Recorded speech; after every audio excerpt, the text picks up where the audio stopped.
Hello, ladies and gentlemen, this is Blue Maxima. On the topic of The Last Stand Aftermath, it gets let down by its repetitiveness. And there are multiple gameplay reasons for this, which end up just making it a really repetitive and surprisingly uninteresting game. And on top of that, it's got a couple of other minor problems on the side as well. Which is a shame, because the one thing that this game absolutely nails is the atmosphere. Just look at the game as it is right now. The graphics of it, the way that it's presented. Just this dark and dreary night, or this day with a bunch of overgrown buildings and roads, and these zombies just shambling around, and the soundscape, the regular old soundscape sounding like just this deserted town, but it just gets all of the little touches right. That makes the atmosphere just work really well for me. And I do appreciate the way that this game looks and sounds quite a bit, because it really adds to those first couple of hours. And those first couple of hours are arguably the best that the game has, because you don't know exactly what's possible yet. You don't know where the game is going to sit on the difficulty scale. So you're carefully going around these procedurally generated worlds. You're picking up items, you're picking up guns and ammo, you're deciding effectively when to use them because you don't know how dangerous an individual zombie horde is yet. You're basically just doing a really neat little job of surviving through this apocalypse. And the first time that you go up to a Herc outpost, you kickstart the generator and a horde of 24 to 36 zombies comes in and starts trying to snap at your ankles. You find yourself thinking, oh man, this is so cool. And the atmosphere and the way that the game does the graphics really does add to it. And I will at least say that it's impossible to call this game a bad-looking game. Although I will point out, for the purpose of this footage, I'm playing this on the PC, but I'm using a PlayStation 5 controller, which the game just detected immediately, which is nice. Notably, though, I had to force VSync on in the NVIDIA control panel, because even if you turn VSync on in the game, it has some absolutely horrific problems. It looks like a CRT at times, with this warbling line just working its way down the screen. Thankfully, I managed to fix that, but yeah, it's something that I really need to work out in a patch. So yeah, the basic concept of the gameplay is that you're going through these procedurally generated levels. They have items strewn around them, and the main one you need to find is fuel. Get the fuel back to your car and you can move on to the next location, and they will never leave you stuck. There is always going to be some fuel sitting around which will get you to the next location, even if you only have the choice of one location and not two because you missed some fuel in the previous level. Everything else is basically arbitrary, whether it be random buildings to explore, things like Herc outposts or item drops or antivirals or places that you can go shopping or other such stuff, right? Those are all entirely arbitrary. But you probably want to go and explore them anyway, because it'll give you some reasonable items that you can use, right? Nothing particularly out of the ordinary on that one. The problem is, though, the game is too easy. And there's multiple mechanics that make this happen. There's a couple that don't, and I will talk about them now. The main one being the way that your health works. It's kind of got the inverse of the Metal Gear Solid problem, where you have a small health bar to start with, but you get more as the game goes on, and therefore the game tends to get a bit easier.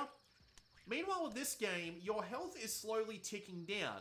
The further it ticks down, the more mutations that you'll get, which will actually get you some nice abilities. But it's also worth saying that it brings down your maximum health. So when it gets really far down, you'll find yourself with very little health, and therefore the zombie hordes will suddenly be a lot more dangerous.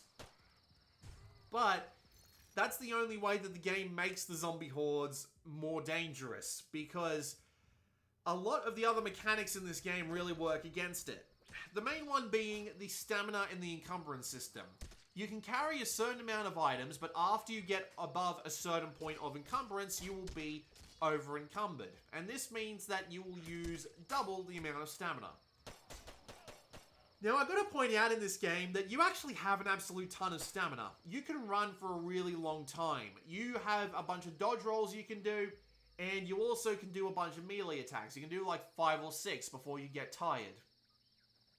And when I say you get above your maximum encumbrance, you only have half the stamina, that's it. You can carry 3 times the amount, 4 times the amount of items, and you just won't have any extra penalty put on top of you. And when you've got this much stamina, and when you've got the ability to carry around a ton of items, they'll let you get that stamina back. It ends up becoming a non-issue, because you'll have enough stamina to get shit done, and even when your stamina starts to run down just a little bit, you'll have more than enough items to bring it back up, and as a result, it just ends up not being a threat. You just don't have to worry about it. And that ends up being the biggest problem against this game. Because when you can carry around so many items that pretty much any situation becomes trivial, at least until the end of the game, where you find yourself with so little in the way of maximum health that even a few regular zombie attacks can do you in, it ends up making a lot of the game easier than it really should be. Now, there are absolutely situations where you can find yourself using all of your ammo and needing to get down to melee attacks and sneaking in order to get through. And that can kind of be a pain in the ass, because the more time you spend, the more your health is going to tick down. But it just ends up, again, not being that much of an issue. You can carry around so many supplies that it just ends up not being bad. You can only carry around 1 antiviral at a time, but a lot of the time you'll be able to immediately craft a battery and get yourself another antiviral and keep your health going for a fair bit longer. It doesn't help that a lot of the zombies are actually really stupid. Like, really stupid. There are some things you can do that will draw them in towards you, like make some noise by throwing a throwable or smashing a window or what have you. But they're so slow. Even when you have to break out into a full run, they end up not being a threat. The only ones that end up really being a threat are, and I'm going to say this because these are clearly just rips on the Left 4 Dead concepts, the boomer, the tank, and the hunter, because that's what they are. That's exactly their game. One will pin you down and do some damage to you. One will explode, although it poisons you instead of drawing enemies towards you. And one is just a tank. It'll just charge at you, it'll do a AoE attack, and it's just shoot it full of a bunch of bullets and nothing else really. Those are the only enemies that present any sort of threat, and even then they only present threat when you've got so little health that one hit from them will probably kill you. And as a result, the game just ends up becoming kind of boring, because a lot of it becomes really predictable. There are some story quests that you need to do, but it doesn't really change up the gameplay in any meaningful way, whether it be opening the gate, or searching through the intelligence building, or the warehouse that you'll see. None of them really change up the gameplay in any significant way. You want to know what also doesn't change up the gameplay in any really significant way? The upgrades. So I did talk about how you earn mutations as your health bar goes down, which earn you some extra abilities. Most of them are stat buffs, and the rest are just, hey, if an enemy attacks you, they might get bleed, or if you attack an enemy, they might get bleed. Nothing particularly interesting or usable or something that will change up the game in a meaningful way. And then on top of that, you've got supply and knowledge. Supply you find in bags or in the herc, like drops, as you go throughout the game. And the more of it you have, the more you can use it back at base in order to get things like items to take on your next runs, things like extra knowledge or stuff like that. But they also give you a little bit of extra leeway with being able to take items from herc drops, whether it be some cool items like an M249 and a bunch of ammo, or a bunch of medical supplies or what have you. But trust me when I say this, it's never worth taking them up. It's never worth taking those items, you are way better off sending all the supply back to base and using it to buy starting items for your dudes, because they all start out with a pretty basic loadout. One melee weapon, sometimes a gun, sometimes an extra third item on top, like a can bomb or a med kit. But you really are better off just sending all that supply back, because you can unlock things like a pistol for everybody, no matter what, a bandage for everybody, no matter what, some crafting supplies for everybody, no matter what. And so as a result, you just end up doing the same thing. Just send it back, send it back, send it back, no matter how tempting it might be. Because, again, since you don't have to worry about carrying too much, you can take everything you find in these levels and just take it along with you, and it ends up not being a problem. And on top of that, you've got knowledge. Knowledge is for the game's upgrade tree, and it's just not interesting. The absolute majority of abilities that you can buy with this knowledge end up being things like 10% extra stamina, 10% extra unlocking door speeds, 10% extra reloads, etc, etc, etc. There are very few abilities that you can get that actually change the game up, and the majority of them end up being you can access areas that you normally wouldn't be able to access, and that's it. There's genuinely nothing interesting about this game's upgrade tree, and so as a result, you end up finding the ones that are more useful, like slow down the rate of infection, find more ammo, find more healing items. And you just pump points into them in order to get more survivability.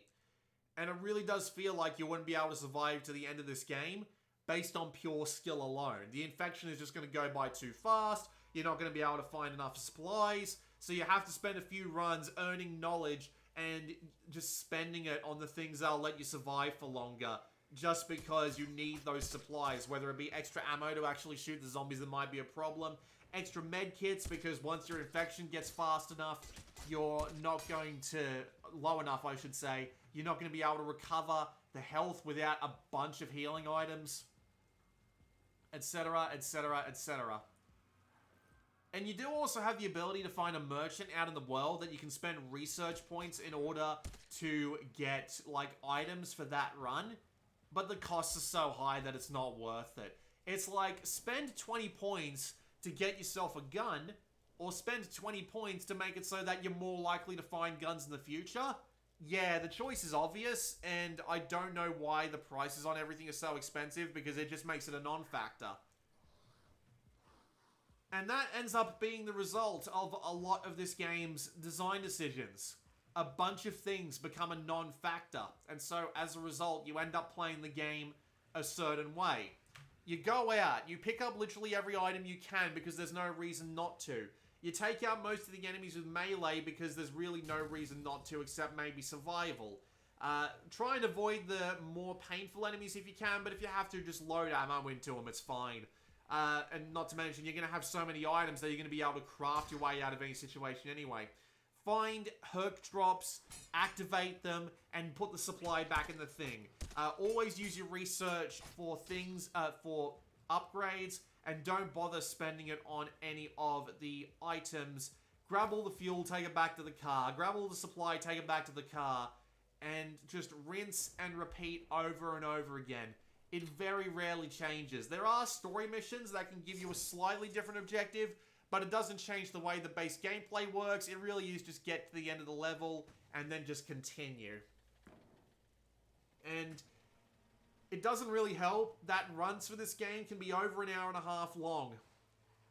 The way that this game handles traveling through locations is that if you're in an area that you haven't gotten to the end of previously, you need to stop at every stop along the way in order to just find supplies and fuel or whatever. But if you manage to find enough fuel along the way, you'll be able to skip through areas and move straight through them to the next area that you would otherwise be able to go to.